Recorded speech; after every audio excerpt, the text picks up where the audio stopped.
கர்த்தாவே, நீர் பேசும், நாங்கள் கேட்கட்டும். இந்த நாட்களில் எங்கள் ஆத்ம கண்களை திறந்தரலாம். வழிநடத்தும், பலப்படுத்தும் இயேசு கிறிஸ்து மூலம் ஜெபிக்கிறேன் ஜீவனுள்ள தகப்பனே. நாம் எழுப்புதல் சத்தியங்களை குறித்து பிரசங்கிக்கிறோம்.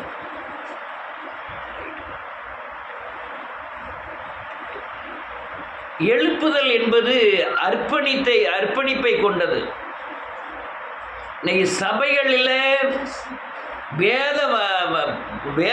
வேதங்களை பலியை அடிப்படையாக கொண்டது. இயேசுநாதருடைய பலியினாலே மொத்த ஜனங்களின் பாவ சாபத்திலிருந்து விடுதலை ஆகிறார்கள். அல்லேலூயா. அதுக்கு அந்த செய்த சாபத்திற்கும் பாவத்திற்கும் ஏற்ற தண்டனையை இயேசு சிலுவையில் ஏற்றுக்கொண்டு நம்மை விடுதலை ஆக்கினார். இதுதான் பைபிளுடைய நோக்கமே. நீங்கள் அந்த போதனையை போதித்து அவன் பாவ பிடியில் இருக்கிறவன் பிசாசுக்குள் இருக்கிறான், அதிலிருந்து விடுதலையாக்கி தன்னுடைய சாயலாகிய இயேசுவின் சாயலுக்கு ஒப்பாய் வேத வசனத்தை போதித்து இயேசுவின் சாயலுக்கு ஒப்பாய் மாற்ற வேண்டும்.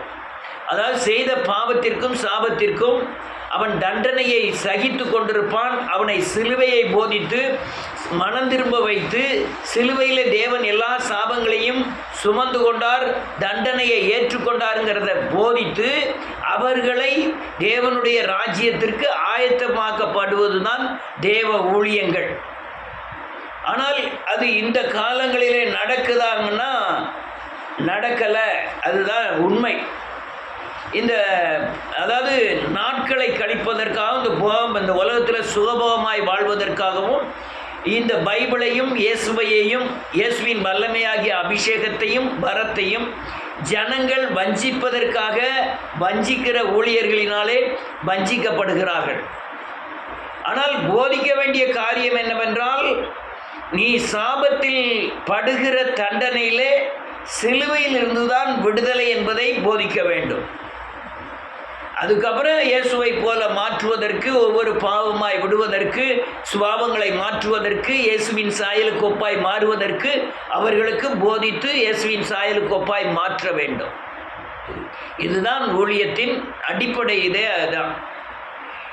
இவைகளின் மத்தியில் நடக்கிற இந்த பொல்லாத உலகத்தில் அழிந்து போன கிறிஸ்துவத்தின் மத்தியிலே, சரிந்து கிடக்கிற கிறிஸ்துவத்தின் மத்தியிலே இந்த கிறிஸ்துவை கட்டி எழுப்பக்கூடிய ஆவியானவர் ஒவ்வொரு மேலும் ஊற்றப்பட வேண்டும் இயேசுவின் நாமத்தினால். நீங்கள் அப்படி ஊற்றப்பட்டாதான் அது எழுப்புதலின் ஆதாரங்கள். எழுப்புதல் என்பது ஒரு தனிப்பட்ட மனுஷனுடைய முயற்சியினாலோ அல்லது ஒரு குழுவோடைய முயற்சியினாலோ அல்லது ஒரு தேசத்தின் முயற்சியினாலோ அல்ல. ஆனால் எழுப்புதல் என்பது மாம்சமான யாவர் மேலும் ஆவியை ஊற்றுவது.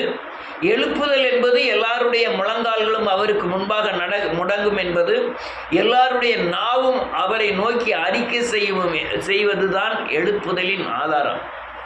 இதில் மனுஷ முயற்சிக்கோ மனுஷனுடைய பலத்திற்கோ இடமில்லை. தேவன் ரட்சிக்கிறவர், அவர் ஆவியை ஊற்றும்போது பகிரங்க எழுப்புதல் வந்துவிடும். இந்த எழுப்புதலை குறித்து தான் இப்போ பிரசங்கித்து கொண்டிருக்கிறோம். ஆனால் இந்த எழுப்புதல் வருவதற்கு அர்ப்பணிக்கப்பட்ட ஜனங்கள் தேவை. தன்னை அர்ப்பணிக்கிறவர்கள் தான் இந்த எழுப்புதலில் அல்லேலூயா ஆதாரம். இப்போ நம்மலாம் தொடக்க புள்ளியில் இருக்கிறோம். பயங்கரமான எழுப்புதல் வந்து கொண்டிருக்கிறது. அந்த எழுப்புதல் வருவதற்கு முன்பாக தேவன் நம்மை தெரிந்திருக்கிறார். அந்த எழுப்புதலை போதிப்பதற்காக, அந்த எழுப்புதலில் அநேகரை உயிர்ப்பிக்கப்படுவதற்காக நாம் ஆரம்ப புள்ளியில் இருக்கிறோம், தொடக்க புள்ளியிலே இருக்கிறோம். நாம் அந்த எழுப்புதலை கொண்டு வருவதற்கு பிரயாசப்படக்கூடிய, அர்ப்பணிக்கப்படக்கூடிய இடத்துல இருக்கிறோம். நீங்கள் எழுப்புதல் வந்த பிறகு, அபிஷேகம் ஊற்றின பிறகு, வல்லமை வெளிப்பட்ட பிறகு, வரங்கள் கிரியை செய்ய ஆரம்பித்த பிறகு, அற்புத அடையாளங்கள் நடக்கும் பொழுது இவ்வளவு பிரயாசங்கள் ஏற்படாது. அந்த நேரங்களிலே ஆனால் எல்லா காலத்துக்கு ஏற்ற பலனும் எல்லா காலத்திற்கு ஏற்ற ஊழியத்தின் சமாதானத்தையும் அதன் காலத்திலே தேவன் நிர்ணயித்து வைத்திருக்கிறார்.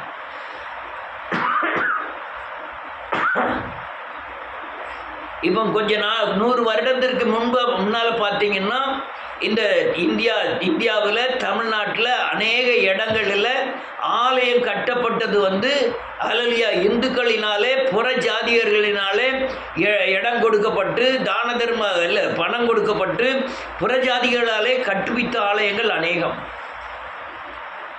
ஆனால் இப்போ எழுப்புதல் சாரும் பொழுது நாம் எழுப்புதலுக்கு கட்டடத்துக்கு முதலிடம் கொடுக்கறது இல்லை. ஆனால் கட்டிடம் சபையானது அல்லேலூயா எடுபட்டு போகும். சபையில் ஆராதனைகள் நின்றுவிடும். அப்போ எங்கேயா ஆராதனை நடக்கும்னா வீடுகள் தோறும் அப்பம் வைப்பார்கள். அநேக வீடுகளிலே ஆராதனை நடக்கும். இரவு பகலும் ஆராதனை நடக்கும். ஞாயிற்றுக்கிழமை மட்டுமல்ல, எல்லா தினமும் கூடி கூடி ஜெபம் பண்ணுவார்கள். தேவனுடைய கிரியைகள் வெளிப்படும். அற்புத அடையாளங்கள் நடக்கும். குடும்பத்தில் உலகத்தில் சமாதானம் நிலவும். இப்படி பயங்கர காரியங்கள் நடந்து கொண்டே இருக்கும். ஆனால் அதற்கு முன்பாக பயங்கரமான வேசித்தனங்களும் அல்லேலூயா கொலைகளும் விபச்சாரங்களும் பகிரங்கமாய் பெருகிவிடும். அப்போதுதான் தேவனுடைய தீர்ப்பு உண்டாகி எல்லா எழுப்புதலின் ஆவியை ஊற்றுவார். அப்போது இந்த அசுத்த ஆவிகள் சங்காரமாகும். அது நியூஸில் சொன்னால் திருப்பூரில் 4 பொட்ட பிள்ளைகள் நடு பஸ் ஸ்டாண்டுக்குள்ளே திடீர்னு ஆட ஆரம்பிச்சிருந்தான். செல்லில் பாட்டை போட்டுட்டு ஆடிட்டு ஒவ்வொரு பயலுடையாக ஓடி போய் கட்டி பிடிச்சி முத்தம் கொடுக்கும்.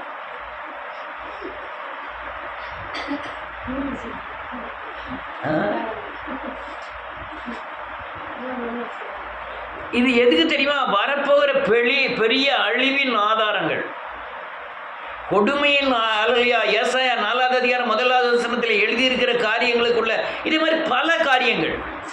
நான் சின்ன பையனாக இருக்கும் பொழுது ஒரு அல்லேலூயா விபச்சார அந்த இது செக்ஸு புக்கு வாங்கணும்னா ஏதாவது ஒரு கடையில் இருக்கும். இந்த படங்கள் போடணும்னா ஏதோ ஒரு தேட்டரு, எங்கள் திருநெல்வேலியில் ராயல் தேட்டரு அல்லேலூயா அப்படின்னு சில தேட்டர்கள் இருக்கும். அந்த தேட்டர்லையுமே அல்லேலூயா எப்போமாவது அந்த படம் நடக்கும். இந்த புக்கை வச்சுருக்கமே உலகத்திலே கெட்டவன்னு பேர் வேணுமா அந்த கடையில் விற்கிறவங்க அந்த புக்கை மறைச்சி விற்பாங்க. ஆனால் இப்போ அப்படி இல்லை. எல்லாவுடைய பப்ளிக்காக உள்ளங்கையிலே வந்துட்டு எல்லா காரியமும். ஆனால் இதெல்லாம் எதுக்குன்னா ஒரு பெரிய அழிவு வர்றதுக்கு முன்பாக அல்லேலூயா அதாவது அந்த பாவத்தின் அகோரத்திற்கு உண்டான தொடக்கமான காரியங்கள். குடும்பங்கள் எல்லாம் விபச்சாரங்களும் வேசித்தனங்களும் பகிரங்கமாய் பெருகிவிட்டது. குடும்பங்கள் உடைந்து சபைகள் உடைந்து சபையில் பயங்கரமான இந்த காதல் எல்லாமே அதிகமாய் பெருகி கொண்டிருக்கிறது. இது அந்த பிசாசானவன் தலை விரித்து ஆடும்போது தான் தேவன் அக்னியை கொண்டு அந்த பிசாசின் கிரிகளை அழித்து எழுப்புதல் அநேகர் கொண்டு வருவார். ஜனங்கள் நெருக்கப்படாமல் தேவனை ஏற்றுக்கொள்ள மாட்டார்கள். எல்லா காலமும் அப்படிதான் நடந்தது. அல்லேலூயா குருடனாக இருக்க போய் தான் கர்த்தர் போய் சுகமாக்கி குருடனை சுகமாக்கி அவன் இயேசு கிறிஸ்துவை ஏற்றுக்கொண்டான்.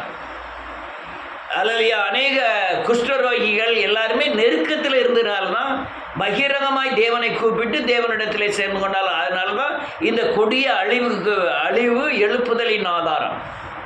பயங்கரமாக ஜனங்கள் நெருக்கப்படுவார்கள். அதுவும் இன்னும் செய்தியெல்லாம் அநேகம் சொல்கிறாங்க இனிமேல் சாவே இருக்காதுன்னு. மனுஷர் சாகவே முடியாத அளவுக்கு அல்லேலூயா உலகத்தில் என்னது நன்றியோடு துதிக்கிற மருந்தெல்லாம் கண்டுபிடிச்சிட்டு இருக்கான். சாவே இருக்காது. இதெல்லாம் எதுக்கு ஆதாரம்னா இந்த எழுப்புதலுக்கு ஆதாரம். பாவம் அல்லேலூயா பயங்கரமான நோய்கள் இதெல்லாம் எழுப்புதலுக்கு ஆதாரம். கொஞ்சம் கொஞ்சமாக கணவனை நம்புறது, மனைவியை நம்புறது, அல்லேலூயா பெற்றோரை நம்புறது, அரசியலை நம்புறது, தலைவர்களை எல்லாம் நின்று போச்சு. அல்லேலூயா இதெல்லாம் வேதனைக்கு ஆரம்பம். வேதனை எழுப்புதலுக்கு ஆரம்பம். அதனால் அர்ப்பணிக்கப்பட்ட அநேக ஆத்துமாக்கள் தேவை. உலகத்தில் அர்ப்பணிக்கப்பட்டவர்கள் தேவை. மத்தேயு எழுதின சுவிசேஷம் 1வது அதிகாரம் 1வது வசனத்தை செல்ல யாராவது வாசிங்க.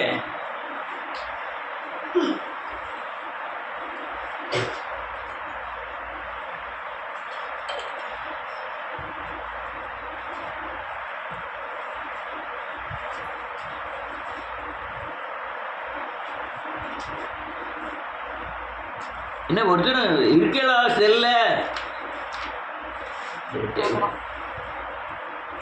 வாசிக்கலாம் 1:1.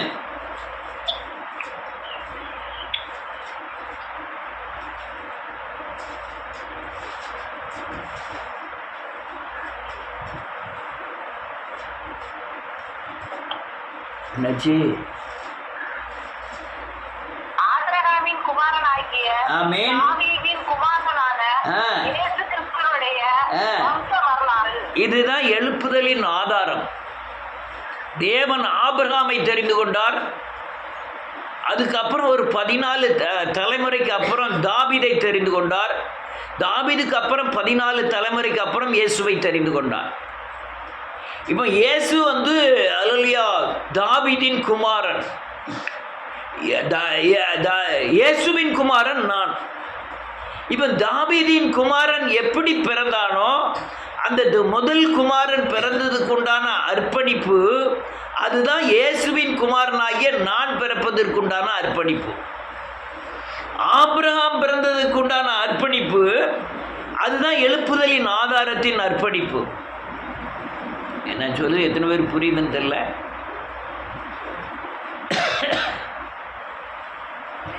தாவீதுடைய அர்ப்பணிப்பை பார்த்தீங்கன்னா பயங்கரமானது. நான் யாராவது 8 பிள்ளைகள் இருந்தும் தாவீதை யாரும் கண்டுகிடவே இல்லை. வெறும் ஆடு மேய்க்கிறவராயிருந்தார். அல்லையா, அவர் எழுதுறாரு, குடிகாரர்களுடைய பாடலானேன். தெருவில் உட்கார்ந்துருக்கவங்க என்னைய அல்லையா அல்லையா தாவீதை குறித்து ரொம்ப இழப்பமாக பேசுனாங்க. என்னை சுற்றி நாய்கள் சூழ்ந்து கொண்டது, என் குடல் எல்லாம் எரிவந்த போல். இதெல்லாம் ஒரு அர்ப்பணிக்கப்பட்ட ஒரு மனுஷனுடைய தன்மைகள். 22வது சங்கீதத்தில் வாசித்து பார்த்தீங்கன்னா அவனுடைய நிலைமையை பூரா சொல்கிறான். நான் தீயும் தண்ணீரையும் கடந்து வந்தேன், என் சுமத்துக்கு அறியாத பாரங்களை என் மேல் சுமத்தினார்கள். நீங்கள் சங்கீதத்தில் ரொம்ப வாசிக்கலாம் தாவீதுடைய நிலைமையை குறித்து. அவன் தேவனை மட்டும் மையமாய் வைத்து வாழ்வதற்கு இதெல்லாம் ஆதாரம். இந்த வேதனைகள் எல்லாம் ஆதாரம். இப்போ நான் ஓடிக்கிட்டு இருக்கேன், 24 வருஷமாக ஓடிக்கிட்டு இருக்கேன். இந்த ஓட்டத்தில் நீங்கள் ஆத்மா கட்டடம் இப்படிங்கிற எந்த தெளிவும் இல்லை. ஆனால் எழுப்புதலின் ஆதாரம் இப்படி தான் ஓடணும். நீங்கள் ஜனங்களை கூட்டுறது பெரிய காரியம் கிடையாது. 2 அல்லையா ஒரு ஜார்ஜ் ஜெபராஜை கூட்டி கொண்டது ஒரு 2 ஆட்டம் போட்டால் எல்லாரையும் கூட்டிடலாம். அதெல்லாம் பெரிய காரியம் கிடையாது. ஆட்களை கூட்டுவது எது பெரிய காரியம்?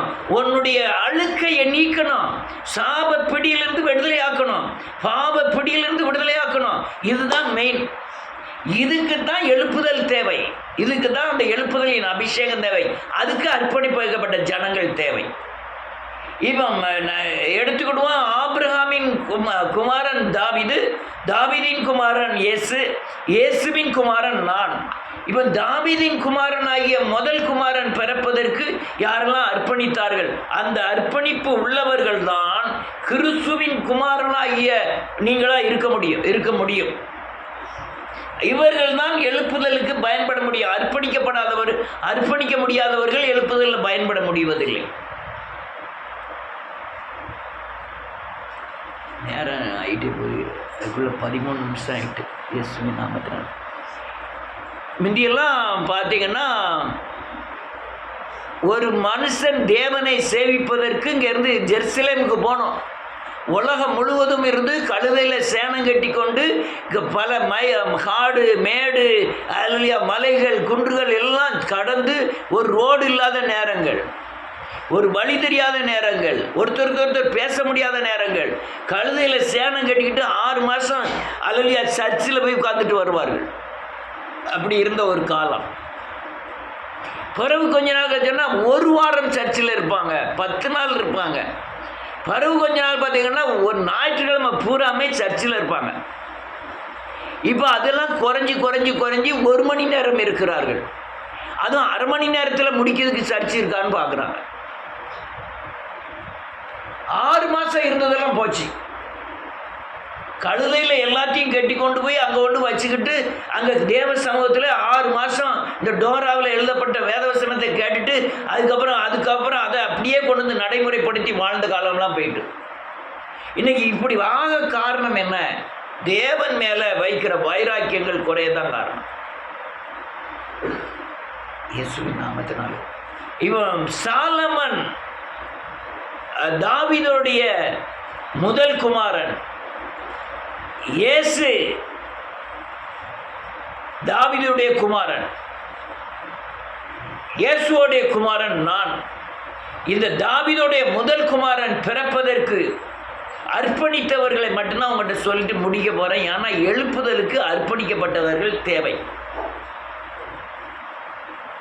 வாசிப்போம், ஒரு வசனத்தை வாசிப்போம். எவ்வளோ தூரம் நான் சொல்ல முடியுதுன்னு தெரில, இருந்தாலும் சொல்லுகிறேன். சாமுவேலின் புத்தகம் 1 சாமுவேல் 2 சாமுவேல் 11வது அதிகாரம். 2 சாமுவேல் 11வது அதிகாரம்.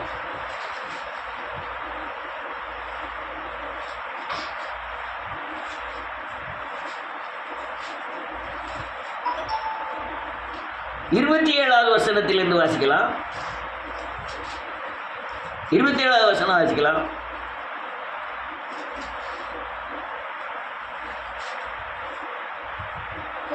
சென்ற பின்பு தாவீது அவளை அழைத்து அனுப்பி தன் வீட்டிலே சேர்த்துக் கொண்டான். அவள் அவனுக்கு மனைவியாகி அவனுக்கு ஒரு குமாரனை பெற்றாள். தாவீது செய்த இந்த காரியம் கர்த்தரின் பார்வைக்கு பொல்லாததா இருந்தது. எந்த காரியம்? உரியாங்கிற ஒரு போர் சேவகனுடைய மனைவியை எடுத்துக்கொண்டான். ஒரு தேவனுக்கு அல்லையா, தேவனுக்கு பயன்படுகிறவன் உலகத்தில் இருக்கிற எல்லாவற்றையும் இழக்கக்கூடியவனாக இருக்க வேண்டும். எதையும் எப்பவும் எங்கனையும் வச்சுனாலும் இழக்க ரெடியாக இருக்கணும். எழுப்புதல் ஊழியத்தில் நான் அப்படி தான் ஓடி வந்தேன். எந்த நேரத்துலையும் எதையும் தூக்கி போட ரெடிங்கிற நேரத்தில் காரியத்தில் தான் ஓடி வந்தேன். எனக்குன்னு எதையுமே சேர்த்ததில்லை. நேராவது நான் அதெல்லாம் சொல்லி நேரத்தை வம்பாக்க விரும்பலை. ஆனால் இந்த உரியா ராஜா அல்லேலூயா சாகும் வரை தன்னை தேவனுக்கு அந்த அல்லேலூயா சாலமன் பிறப்பதற்காக தன்னை அர்ப்பணித்தான். ஆனால் அவனுக்கே தெரியாது சாலமன் நம்முடைய மனைவி, தன்னுடைய மனைவியின் மூலமாக தான் சாலமன் பிறகுபடாதுன்னே தெரியாது. ஆனால் தேவ திட்டம் உரியாவை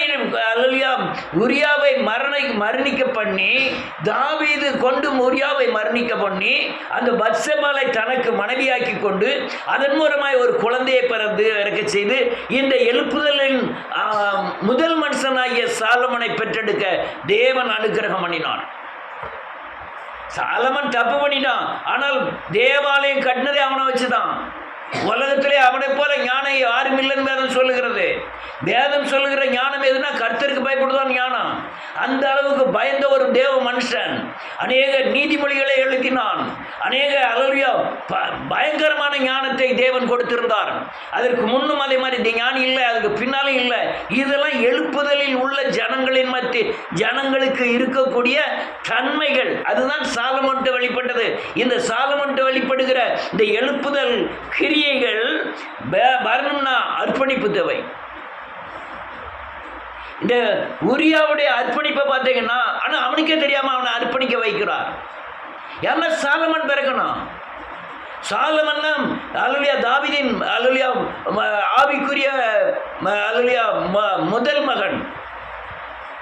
மற்றவெல்லாம் 2வது தான். அவனுக்கு 15 பிள்ளைகள், 8 மனைவி, 15 பிள்ளைகள். இவன் 8வது பிள்ளைன்னு நினைக்கிறேன். இவன் தான் ஆவிக்குரியதுள்ள முதல் மகன். அந்த முதல் மகனை பெற்றெடுக்கிறதுக்கு அநேகர் அந்த சேர்ந்து அர்ப்பணிக்க வேண்டியதாக இருக்கிறது. தேசத்தில், இந்திய தேசத்தில் பயங்கரமான எழுப்புதல் வரப்போகிறது. அந்த எழுப்புதலுக்கு அர்ப்பணிக்கப்பட்டவர்கள் தேவை. நீங்கள் கிறிஸ்துவின் குமாரனாய் மாறணும்னா நீங்கள் அர்ப்பணிக்க வேண்டும். நம்ம அடுத்தல வாசிப்போம் 11வது வசனத்திலிருந்து.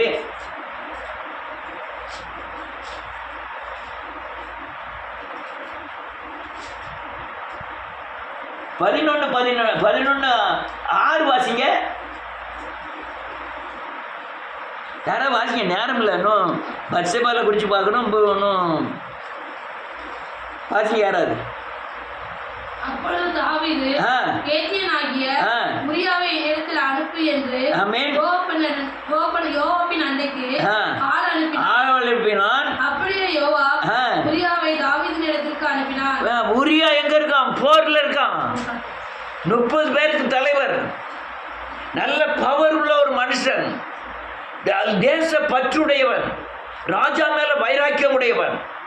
தேவன் ஒரு மனுஷனை கொண்டு அல்லது அவன் வாழ்க்கையில அவனை எடுத்துக்கொண்டு அவன் மனைவி மூலமாய் அல்லது சாலமனை கொடுப்பதற்காக அந்த மனுஷனை கொண்டு வருகிறார் தேவன்.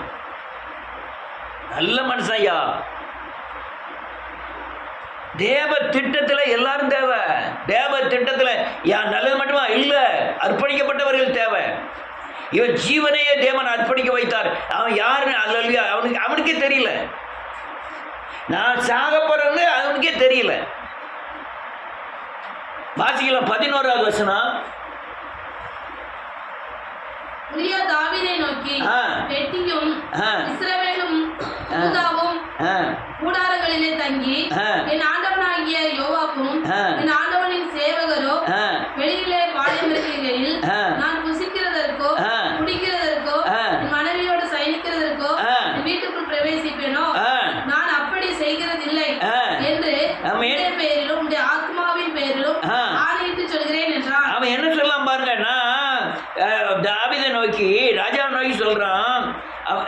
நான் இதுல இருந்தே வாசிப்போம் 7வது வசனத்திலிருந்து.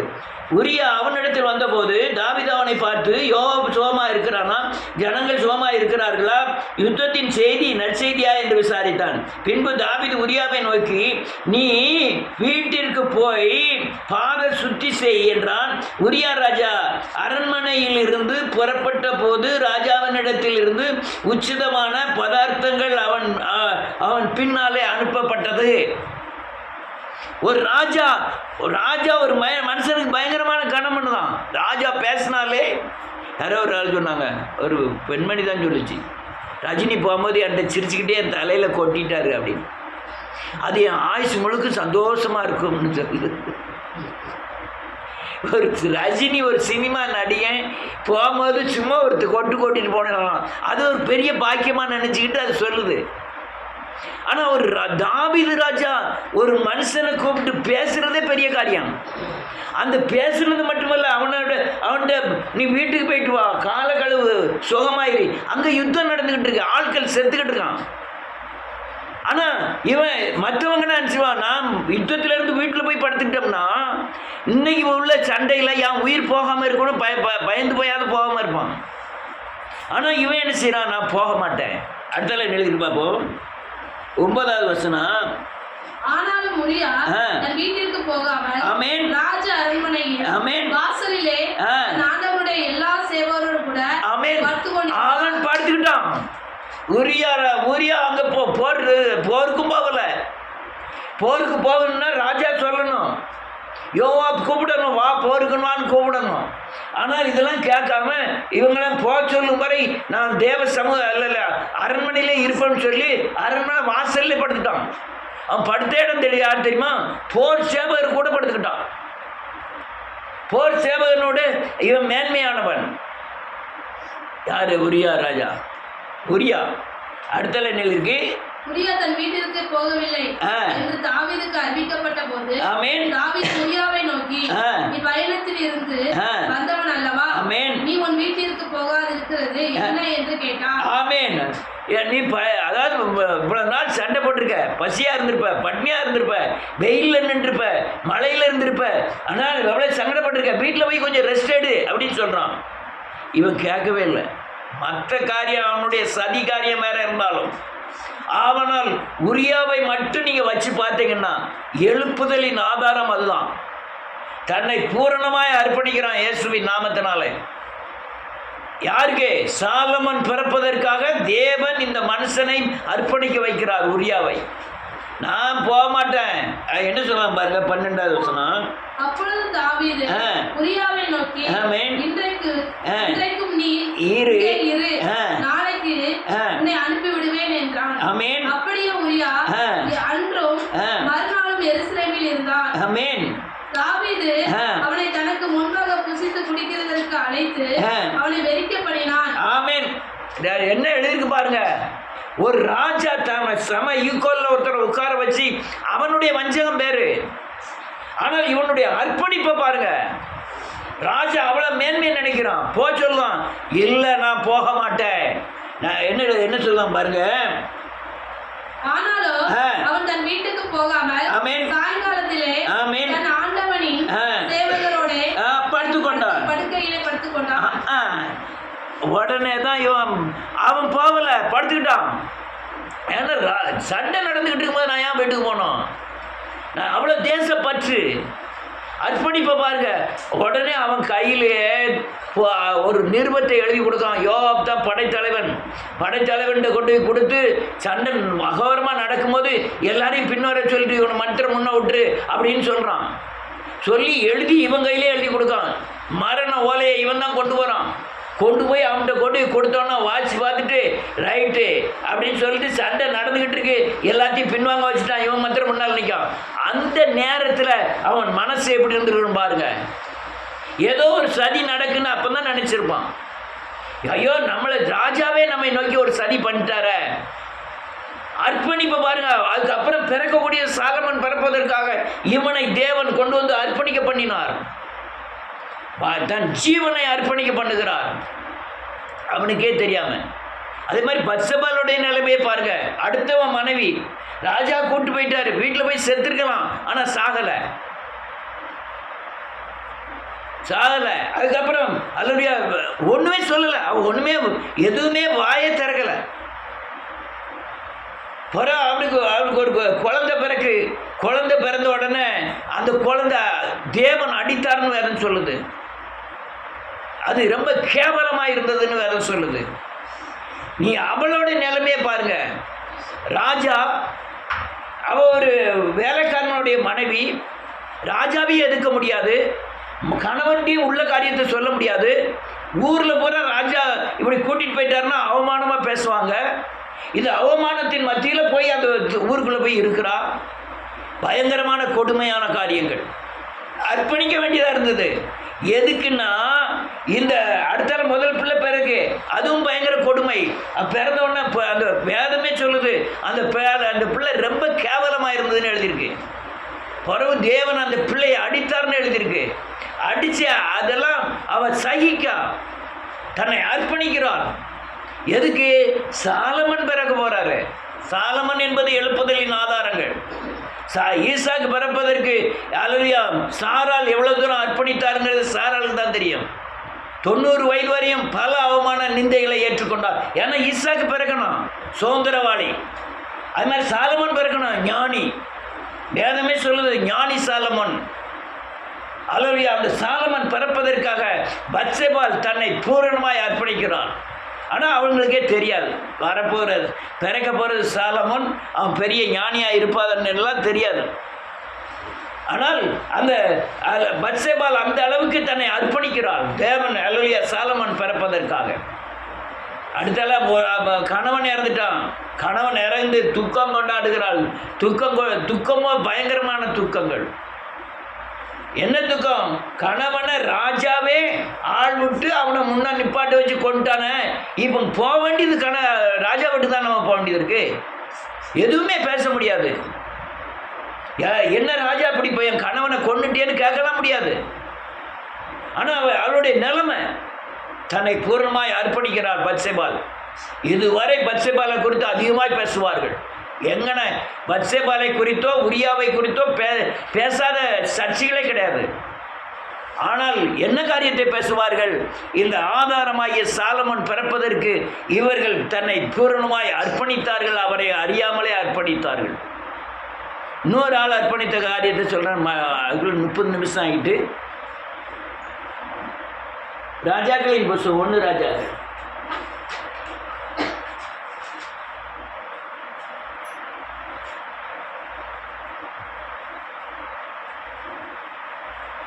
1வது அதிகாரம் 1வது வசனம்.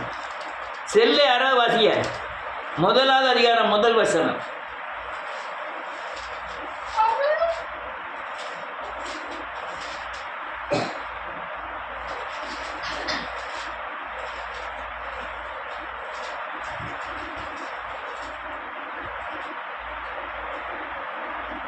வாசிங்க, யாரோ வாசிங்க.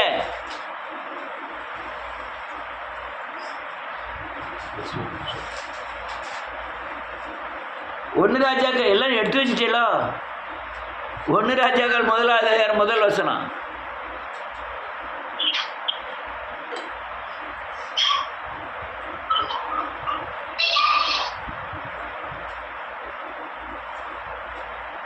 இதான் சரி, நானே வாசிக்க. தாவீது ராஜா வயது சென்ற விருத்தாபியனான போது வஸ்திரங்களினால் அவனை மூடினாலும் அவனுக்கு அனல் உண்டாகவில்லை. இவன் பிரச்சனை இங்க என்ன பிரச்சனை தெரியுமா? தாவீது வாயை திறந்தாலும் சாலமோன் ராஜா ஆக முடியும். தாவீது யாரு 15 பிள்ளைகள்ல இவன் சம்மாதான் ராஜான்னு சொன்னா சம்மாதான் ராஜா, அதோனியா தான் ராஜானா அதோனியா தான் ராஜா, அல்லது அம்மன் தான் ராஜானா அவன் தான் ராஜா. இவன் யாரை சொல்லணுங்கிறது தாவீதுக்கு தான் சொல்லணும். ஆனால் சொல்லக்கூடிய அபிஷேகம் பண்ணக்கூடிய ராஜாவை ஆக்கக்கூடிய அந்த மெயின் சுவிட்சே இங்கே ஆபாய் கிடக்கு. அனலும் இல்லை, நான் படுத்திருக்க அந்த லேபன்னு சொல்லுவாங்களே உணர் இல்லை. வேதம் சொல்லுது போர்வையை போட்டு மூடினாலும் அனல் இல்லை. இப்போ பிரச்சனை என்னன்னா, சாகாம செத்த மாதிரி கிடக்கிற தாவீத உயிர் விட்டணும். அல்லேலூயா. அவனுக்கு லேவையை உண்டாக்கணும். அவன் எந்திரிச்சு உட்காந்துனா வீட்டில் தான் கட்டிலில் படுத்திருக்கோம்னு ஞாபகம் வரணும். அவன் எந்திரிச்சு எனக்கு 15 பையன் இருக்கான்னு ஞாபகம் வரணும். அவன் எந்திரிச்சு எனக்கு 8 பொண்டாட்டி இருக்கா, ஒருத்தி கூட என்னை பார்க்கலங்கிற ஞாபகம் வரணும். அவன் ஞாபகம் இவன் தான் ராஜான்னு சொல்லணும். அதுக்கு அவனை அனல் உண்டாக்குறதுக்கு ஒரு அர்ப்பணிப்பு தேவை. 8 மனைவிகளுமே கிளவி ஆயிட்டாங்க. அவங்க இந்த 110 வயசான தாவீத அனல் ஊட்ட முடியல. அல்லேலூயா. அப்போ ஒரு இளம் வயசு ஒரு பிள்ளைய பிடிச்சிட்டு வரணும்னு சொல்லி அவளை அபிஷேக் அப்படிங்கிற ஒரு பெண்ணை கொண்டு வராங்க. இதுதான் அர்ப்பணிப்பின் ஒரு பாத்திரம். அந்த அர்ப்பணிப்புக்குள்ள பாத்திரம் எங்க கிடக்குன்னே தெரியாது. தேசம் முழுவதும் தேடி ஒரு இடத்துல இருந்து கொண்டு வர்றாங்க. எழுப்புதல் என்ன? ராஜா அபிஷேகம் பண்ணப்படணும். நம்ம ராஜா ஆசாரியர்கள் அபிஷேகம் பண்ணப்படணும். ஆனால் அந்த அபிஷேகம் பண்ணணும்னு சொல்லக்கூடிய ஆளு உணர்வு இல்லாமல் இருக்காரு. அந்த உணர்வு இல்லாத ஆளை உணர்வு உண்டாக்கணும். உணர்வு உண்டாக்குறது மாத்திரமில்ல, தன்னுடைய லேபர்னு சொல்லுவாங்கள, லேபர்னா என்னது? லேபர்னா என்னதுயா?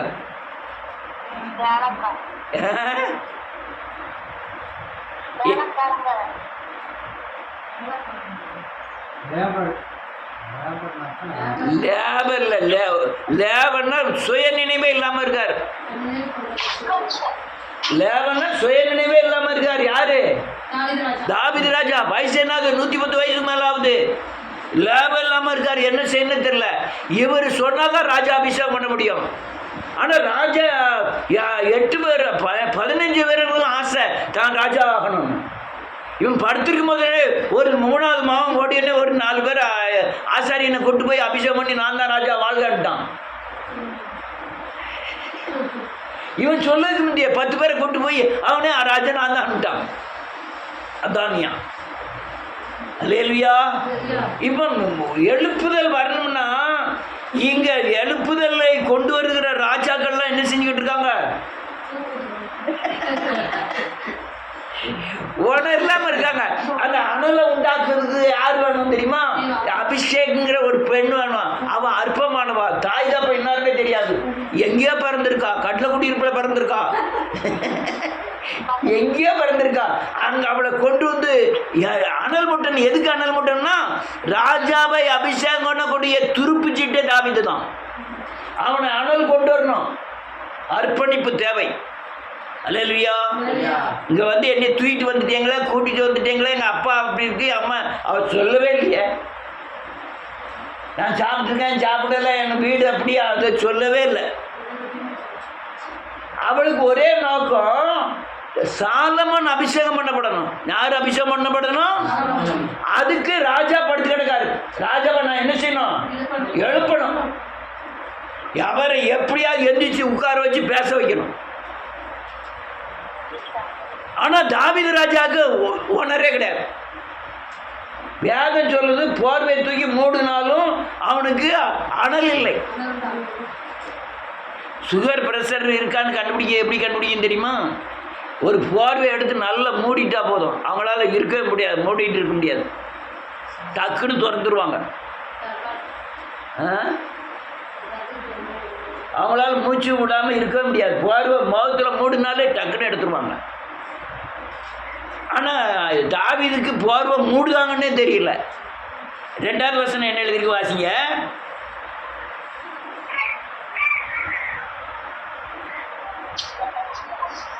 யாராவது வாசிங்க.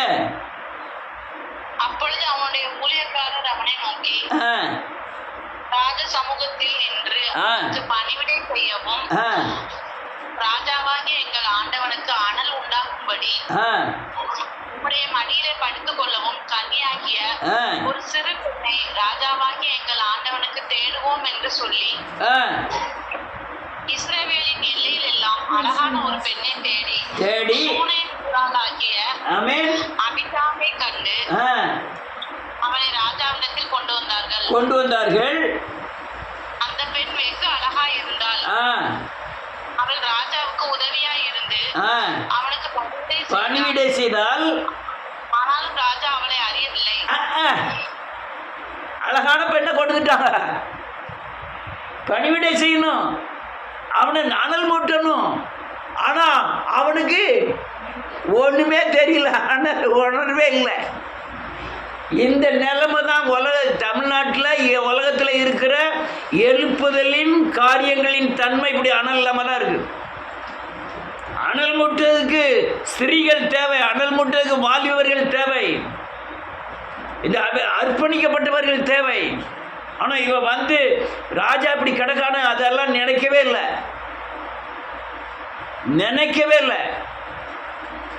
நினைக்காம பணிவிடை செய்கிறாள். ஒவ்வொரு நாளும் அல்லது போர்வை எடுத்து விடுறா, அவனை தொடச்சி விடுறா, அவனை எந்திக்கிட்டு உட்கார வைக்கிறா. அவன் நினைப்புட்டுதான், நான் நீங்கள் அரண்மனையில் இருக்கீங்க, மெத்தையில் படுத்திருக்கீங்க, நீங்கள் சாப்பிட போகிறீங்களா, நீங்கள் எந்திக்க போகிறீங்களா, குளிக்கிறீங்களா, யாருனாலும் பார்த்துடலாம்.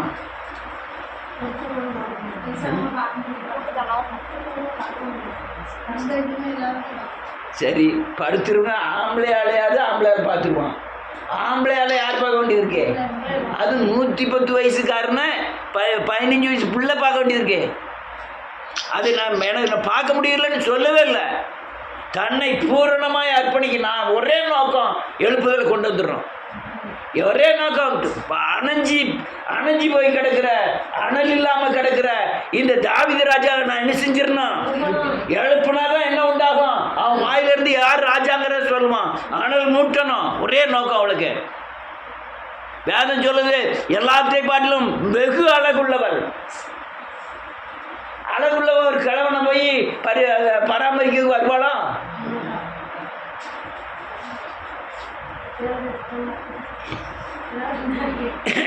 அர்ப்பணிக்கணும். அவன் முடியாதுன்னு சொன்னா முடியாதுதான், அர்ப்பணிக்கணும். முடியாதவங்களை கொண்டு வந்து பாருன்னு சொன்னா நினைச்சுவா 2 நாளில் கொண்டு விடுவா. ஆனால் மனசார பார்த்தா தான் என்ன செய்ய முடியும்? பார்க்க முடியும். அவனை பராமரிக்க பயங்கர சங்கடம். அவளை படுக்கையில் கிடக்கணும், பராமரிக்க ரொம்ப சங்கடம். ராத்திரி 12 மணிக்கு எந்திரிச்சு தண்ணி துவைக்குமா, எந்திரிச்சு உட்கார வையுமா, படுக்க வையுமா, அப்படி பெரட்டி போடுமா, இப்படி பெரட்டி போடுமா. அவ்வளோத்தையும் யார் செய்யணும்? இந்த 15 வயசு பிள்ளை தான் செய்யணும். எழுப்புதல் வேணும்னா அர்ப்பணிப்பு தேவை. அல்லேலூயா. அடுத்தல இன்னொரு வசனத்தை சொல்லி நான் முடிக்கிறேங்க. இது விவரமா சொல்லக்கு நேரம் இல்லை. 6வது வசனம் இல்லை வேண்டாம். 14வது வசனம். நீ அங்கே ராஜாவோடு பேசிக் கொண்டிருக்கையில் நானும் உனக்கு பின்வந்து வார்த்தைகளை உறுதிப்படுத்துவேன் என்றால், அப்படியே பச்சைபால் பள்ளி அறைக்குள் ராஜாவிடத்தில் போனாள்.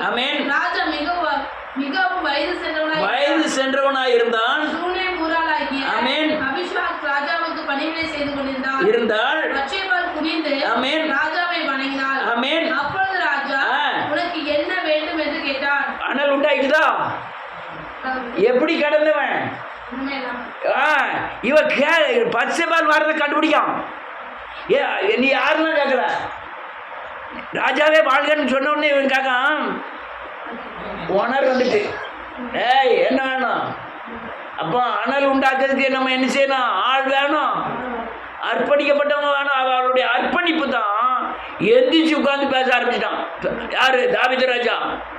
படுத்து கிடந்தவன், செத்து கிடந்தவன், உணர் இல்லாமல் கிடந்தவன், மேலே மூடி இருந்தாலும் அனல் வராமல் கிடந்தவன். இவ பணிவிடை செஞ்சதில்ல, உடனே எழுப்பி உட்காந்து என்ன வேணும் பத்சேபாளே? அல்லேலூயா.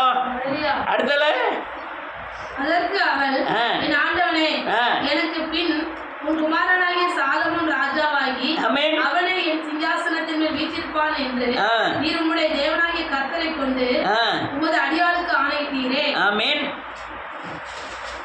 இப்பொழுது அதோனியா ராஜாவாகிறான். ரைட், வேண்டாம், போதும், அது போதும், ரைட். அதுக்கு இது மட்டுமல்ல, 28வது வசனம். அப்போது தாவீது ராஜா பிரதியுத்தரமாக, பத்சேபாளை என்னிடத்தில் வரவழையுங்கள் என்றான். அவன் ராஜ சமூகத்தில் பிரவேசித்து ராஜாவுக்கு முன்னே நின்றாள். அப்பொழுது ராஜா, உன் குமாரனாகிய எங்க வாரம் பாருங்க. இவர் அனல் முட்டினவருடைய வேலை. எழுந்திரிச்சு உட்காந்து சாலமனை கொட்டுவா, அந்த ஆசாரியனை கொட்டுவா, அந்த அபியத்தரை கொட்டுவா, இவங்கெல்லாம் கூட்டு போய் ஆலயத்தில் போய் சாலமனை அபிஷேகம் பண்ணுங்க, ராஜா வாழ்கன்னு சொல்லுங்க அப்படின்னு சொல்லுவான். அது மட்டுமல்ல, ஏய் இங்க பாரு, அவன் சீமைன்னு ஒருத்தன் தான், அவன் என்னைய இது பண்ணுனா, அவனை சும்மா யோவாப்ப விட்டுறாத, அப்படியே நமக்கு உதவி செஞ்சிருக்கான், அவனுக்கு நல்லதை செய்ய அப்படின்னு எப்ப சொல்றான்? உணர் வந்த பிறகு சொல்றான். படுத்து கிடந்து சாக கடந்தவன அனல் முட்டி எழுப்பிட்டா. எல்லா விவரங்களும் அதுக்கப்புறம் தான் வருது. என்ன விவரம்? ஞானமான விவரங்கள். என்ன ஞானமான?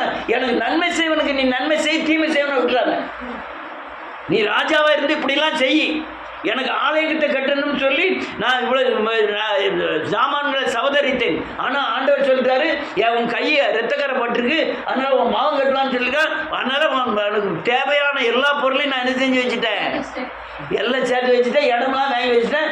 உன் வேலை ஆலயத்தை மாத்திரம் என்ன செஞ்சிரே, கட்டிரே. ஏன்னா ஆண்டவர் இப்படிலாம் பேசியிருக்காரு. எப்போ? அனல் மூட்டி எழுப்பின உடனே. அர்ப்பணிக்கப்பட்டவர்கள் தேவை, அர்ப்பணிக்கப்பட்டவர்கள் உலகத்தில் தேவை. எழுப்புதலுக்கு இந்த நன்றியோடு கூட துதிக்கிறேன்.